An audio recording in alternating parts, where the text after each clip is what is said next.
est-ce que l'un et l'autre, vous avez accepté de participer à ce projet, à ce film, quand même sur un sujet hypersensible? Donc un bon sujet. Un C'est bon pas parce sujet, que ouais. c'est hypersensible qu'il Non, non, c'est pas faudrait ce y que aller je en dis. reculant. Mais non, moi j'ai... C'est pas un film facile, en tout cas. Ouais, mais je pense qu'on l'a fait parce qu'on est d'abord tombé sur un scénario qui était terrible, très fort, redoutable, et qui était un scénario hautement cinématographique, qui était... on avançait en tournant les pages et je me disais c'est pas possible. Je connaissais l'histoire, elle m'avait bouleversé, j'étais encore un peu sous le choc de ce qui s'était passé, de réaliser à ce moment-là qu'on pouvait en arriver jusque-là, en France, mon pays. C'était difficilement imaginable à l'époque. Et quelques années après, je vois le scénario, j'apprends encore des choses. Je me rends compte que chaque personnage a une force, il y a une dramaturgie qui entoure l'ensemble. Et je referme le scénario et je me dis, c'est vraiment un film très fort. Il y a des choses à jouer qui vont être terribles mais extraordinaires, pour nous comme pour le spectateur. Et je suis avec un camarade et je lui pose la question de savoir s'il se rappelle de l'affaire Halimi. Il me dit vaguement. Alors je me suis dit, mais évidemment, je ne vois même pas pourquoi il faudrait que je me pose la question. Je suis devant un objet qui me plaît énormément, qui est hautement attractif, en étant avec le recul nécessaire pour nous aborder ce genre d'idée, de film, d'aventure. On a un scénario très fort, et d'ailleurs je rends hommage à évidemment Arcadie dans son travail de scénariste, mais aussi à Antoine Lacomblé et à Émilie Frèche qui ont adapté le livre qu'Émilie a écrit avec Ruth Halimi, la maman d'Elan.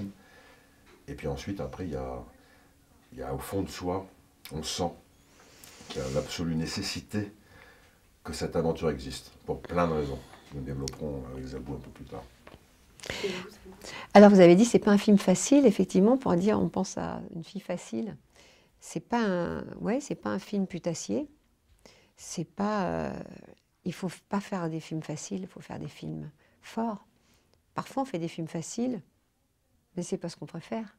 Les acteurs, ils aiment faire des films forts, des films denses, des films même burlesques, même dingues, même drôles. Ça n'a pas d'importance, mais en tout cas des films chargés, des films où il y a du cœur, où il y a de l'engagement, et quel qu'il soit, encore une fois, ça peut être une émotion de drame ou une émotion de comédie. Là, on est dans la tragédie, puisqu'on est dans un fait divers dont on connaît l'issue. Et c'est développé comme une tragédie, mais c'est développé, c'est 24 jours, c'est-à-dire jour 1, jour 2, jour 3, c'est développé comme ça. On a les dates et on a le développement de ce film dont quand on est spectateur, dont on n'imagine pas, alors qu'on la connaît la fin, et ben on n'imagine pas la fin, c'est-à-dire qu'on est vraiment dans un grand film de cinéma politique, de cinéma d'émotion et de cinéma de société, mais d'abord un film. C'est d'abord un grand film qui projette le spectateur à l'intérieur de cette histoire inimaginable.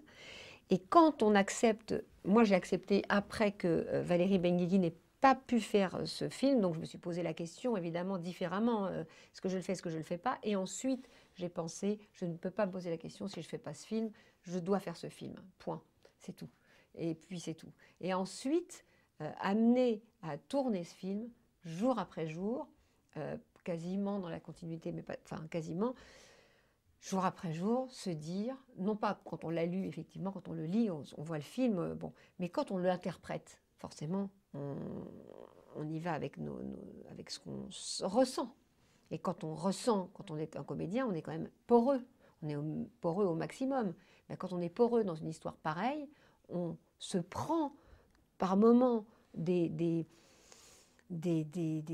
vagues d'émotions et d'incompréhension, et on se dit, mais comment c'est possible aujourd'hui, comment c'est possible qu'un jeune homme soit enlevé parce que les mecs disent les juifs ils ont de l'argent, donc on va le séquestrer, on va demander de l'argent à sa famille qui est pauvre. Ben, d'ailleurs on s'en fout, ouais, pour être riche, mais c'est la même chose, c'est complètement ridicule. C'est aussi bête et aussi abject. Et on vit jour après jour ce moment complètement délirant. Et comme acteur, comme on est poreux, complètement à la merci des sentiments, et qu'on essaie de les jouer au plus juste, tous les jours de tournage, à un moment donné, quasiment tous les jours, hein, on s'est dit, mais C'est pas possible. Mais qu'est-ce qu'ils ont vécu, ces gens-là? Parce que c'est ça qu'on montre. On montre comment la police, d'un côté, qui a fait de son mieux, on est bien d'accord, et la famille, même s'ils se sont trompés, et la famille se retrouve confrontée à cet événement inimaginable, improbable. J'allais dire, et en France, on se dit, pas en France, c'est pas possible. On doit voir ça, il faut qu'on voit ça. Et les jeunes doivent voir ce film. Moi, je connais des gamins assez jeunes, enfin des gamins d'une vingtaine d'années, qui ont vu ce film, ils étaient comme des dingues. C'est un peu un devoir de mémoire, ce film.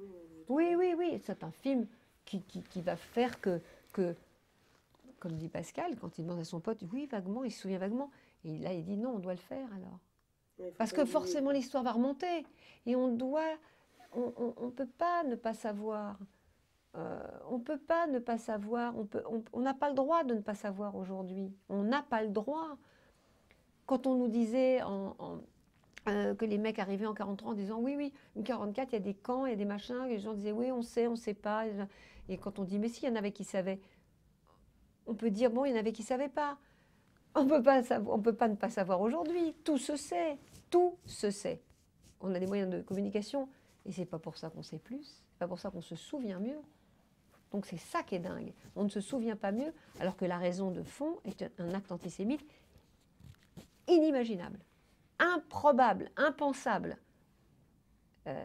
Ensuite, dans le film, on décrit pourquoi et comment, à partir de cette absurdité-là, ce môme qui n'aurait jamais dû mourir, jamais, parce qu'il y avait tellement de raisons pour lesquelles il ne meurt pas, parce que les mauvais choix, parce que la malchance, parce que les mauvaises pensées, parce que le déni, parce que non, c'est pas possible, c'est pas que ça, c'est un truc crapuleux, parce que on a été dans un déni, on n'a pas pensé correctement, on n'a pas pensé à la bêtise à la sclérose du racisme, de l'antisémitisme, du racisme et de l'exclusion et des pensées. D'ailleurs, là-dessus, dans le film, vos deux personnages fonctionnent un peu, pas totalement à l'opposé, mais vous interprétez une femme qui est quand même... C'est une mère, elle vit l'impensable, elle vit vraiment le calvaire le plus horrible, ouais. Je pense. Enfin, moi, je ne suis pas maman, mais je me mets à la place de ma maman. Et je me dis que ça doit être horrible. Vous êtes vraiment en révolte. C'est très vite vous qui parlez d'antisémitisme, etc. C'est un peu contre la police, enfin, les attitudes.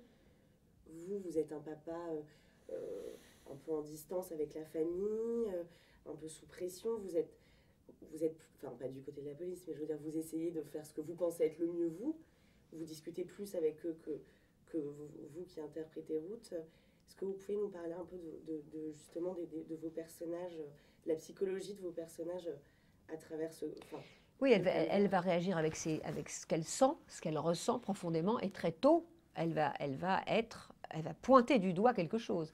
Et très tôt, ils vont dire, elle va être insupportable. Peut-être qu'elle était complètement dingue. Moi, je serais comme ça, c'est infernal. Je ne les lâcherai pas. Et que celui qui pouvait le plus discuter de manière plus posée était le papa. Et qui faisait ce qu'il pouvait pour les raisons que Pascal disait tout à l'heure, enfin, ce que tu disais sur le père qui n'était pas là au départ quand même. C'est un papa, c'est compliqué pour lui. Ça a été super difficile pour ce papa d'essayer de se positionner en disant « je vais faire le mieux possible ». Quand on connaît le résultat, je pense, je ne sais pas, pour le père, ça doit être un truc de fou. Je ne sais pas, mais... Oui, bien sûr, c'est là. C'est un rôle...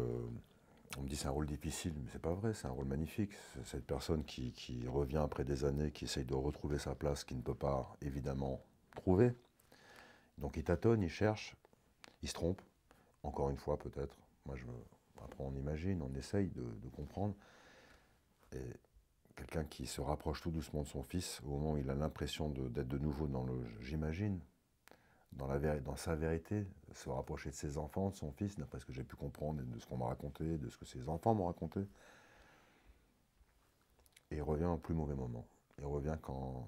Vous savez, imaginez le sentiment de terrible d'échec et de frustration que ça va être pour un père qui, au moment même où il commence à comprendre peut-être ses erreurs, c'est comme ça que je me le suis en tout cas projeté, Au moment même où il se rapproche de son fils, on lui enlève et on lui impose l'épreuve ultime, l'épreuve la plus terrible pour un parent. Perdre un enfant, il n'y a pas de mots, ça n'existe pas dans la langue française pour décrire ça. C'est indescriptible. À jouer, c'est très bizarre. Parce que j'ai de l'empathie pour lui, parce que d'abord, je suis humain. Comme n'importe qui, j'ai de l'empathie pour quelqu'un qui traverse cette douleur. Mais j'ai de l'empathie particulièrement pour ce personnage-là, parce que je me dis, moi j'aurais été à sa place, j'aurais sans doute fait pareil. Je suis un enfant de la République, j'aurais écouté ce que l'autorité, ce que les flics m'auraient dit. Et je me serais trompé aussi, une fois de plus. Évidemment que c'est un personnage formidable, bouleversant, magnifique à défendre. Mais vous vous rendez compte que d'en parler, comme si ce n'était pas une histoire vraie, vous vous rendez compte un peu de la complexité pour nous de se projeter et de parler de fiction quand tout d'un coup je lui prête des intentions et qu'il a dû traverser des tempêtes 1000 fois pires de ce que même on peut même énoncer. Donc c'est toujours cette difficulté de parler pour un autre. J'ai l'impression de prendre la place d'un autre. J'ai presque envie de vous dire qu'en vrai, plus je parle, plus nous faisons des interviews, je vais vous dire franchement, plus j'ai presque honte de parler. Je trouve que ce que j'ai à dire, et ce que nous avons dû dire, finalement, est dans le film. Mais ça me paraît presque bizarre de parler de Didier Halimi comme si j'étais à sa place. Je n'ai même pas le droit, ni l'envie. Maintenant, ce film existe, il est, je pense, au-delà d'utile, il est nécessaire. Il a apaisé beaucoup de gens, comme si ça les aidait enfin à refermer ce dossier lourd. Pour les autres qui ne connaissaient pas l'affaire, moi j'ai plusieurs enfants de plusieurs générations, le plus petit ne connaissait pas l'affaire, il s'est laissé emporter par ce film, par le rythme, par l'intensité, la dramaturgie, par le suspense. Donc j'étais content parce que je me dis ça va le toucher, parce qu'Arcadie a réussi à faire un film fort, tout simplement, complètement détaché de ce qui s'est vraiment passé. Et puis il y a ceux comme moi, comme vous peut-être, qui se rappellent de ce qui s'est passé, qui se rappellent à l'époque l'incompréhension absolue, quand on nous a dit que finalement c'est un type qui s'était fait séquestrer, torturer, parce qu'il était juif, parce qu'il est né juif. À l'époque, on avait été complètement stupéfaits. Et donc là, on a revécu ça avec l'équipe, avec Zabou et les autres comédiens. Et on l'a vécu, j'allais dire, presque dans notre chair pour la première fois, parce que chaque jour, on était face à l'innommable. On était face à des situations qu'il fallait jouer, et on ne savait même pas comment les jouer, tellement ce sont des situations qui étaient hors normes, qui étaient extraordinaires. Ouais, Donc on savait pas, ouais, on savait pas le jouer. voilà, on ne Pas savait jouer, pas pardon. comment l'aborder, le jouer. On se disait, mais est-ce que c'est trop? On se posait beaucoup la question, souvent. Ou est-ce qu'on est très en dessous? Ou est-ce que le sentiment est à l'intérieur? Est-ce qu'on n'est pas trop démonstratif? On se posait beaucoup de questions de jeu, en permanence. Parce qu'on en craignait tellement, plus que pour un autre film, on craignait de ne pas être juste. On disait, est-ce que c'est juste? C'était pas facile, hein, parce qu'il fallait, c'est un respect naturel que vous avez pour ce qu'ils ont vécu, évidemment. Donc, est-ce que c'est juste ça? Est-ce que c'est pas trop? Est-ce que c'est suffisant? Est-ce que l'histoire raconte pas plus que... Parce qu'ils sont beaucoup en réaction aussi. Ils sont beaucoup en réaction. Donc ils reçoivent les informations. Je veux dire, il y a dû y avoir des choses... On ne sait pas, on avait du mal à... On était au plus près tout le temps, en tout cas très concernés et très attentifs. On a été super vigilants sur ce film. Mais comme on doit l'être en permanence, mais particulièrement là, parce que ça devient tout à coup monstrueusement vulgaire ou indécent de ne pas être juste. Ça devient pire que ne pas être juste comme acteur. On peut pas. C'est comme de la trahison, quoi. Ça serait de la trahison si on n'était pas juste. Donc on a essayé d'être juste dans ce qu'on connaît de nous-mêmes. Hein. Et à l'intérieur de ce scénario mais la question s'est posée souvent quand on y repense, c'est fou, quoi.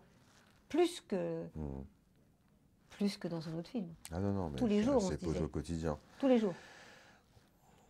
C'est posé au quotidien, donc c'est vrai que c'est pas anodin de faire un film après des événements aussi récents. C'est pas anodin. Quand on est assis dans une expérience. Hein. Tu te souviens quand on est assis dans le couloir, on est assis l'un à côté de l'autre, tu te souviens, mais tu te rends compte, mais parce que c'est la première fois qu'ils vont au commissariat et on se disait, bon, alors là, est-ce que tu te rends compte? On se disait, est-ce que tu te rends compte? C'est comme une reconstitution. On se disait, oui, Est-ce que Très tu te étrange, rends on est à la compte sans fois arrêt? détaché et complètement là. Et puis vous savez, juste pour finir, je parlais de celui qui a joué Ilan, qui est Cyrus. Oui. J'ai rarement vu un jeune comédien se poser aussi peu de questions sur son métier et autant de questions sur sa vie d'homme. J'ai vu un gamin qui a perdu 14 kilos parce que ça, il en a même pas parlé. C'était dans Ouais. son travail. Mais j'ai vu un gamin porté. Et quand je regardais Cyrus et quand je l'écoutais parler parfois, il est devenu presque proche de Ruth Halimi. Il a même été sur la tombe d'Ilan. Le film finit. Il a été dans Et une implication absolument à remarquable. Jérusalem, hein, parce qu'il a été. C'est vrai, et je me dis, quand je vois ce gamin, quand je dis gamin, pardon, mais il doit avoir 24 ans, 23 ans, l'âge d'Ilan finalement, je suis plein d'espoir. Et je me dis, il a donné tout son talent, sa force, sa conviction à ce personnage-là. Ce sera jamais Ilan, ce sera autre chose qu'Ilan, ce sera ce que vous voulez. Mais je me dis, si ce gamin a été capable de donner autant de lui, c'est à la hauteur, j'imagine, de sa révolte à l'intérieur, de son incompréhension. Et Cyrus, c'est quelqu'un qui s'est souvent posé la question de, finalement, à qui, où j'appartiens, à quelle communauté j'appartiens. Il n'a jamais eu sa réponse. Donc il est en révolte des deux côtés. D'avoir fait ça, ça l'a apaisé, peut-être, mais en tout cas, ça me donne beaucoup d'espoir. Voilà, je pense, cette génération-là qui nous aidera aussi.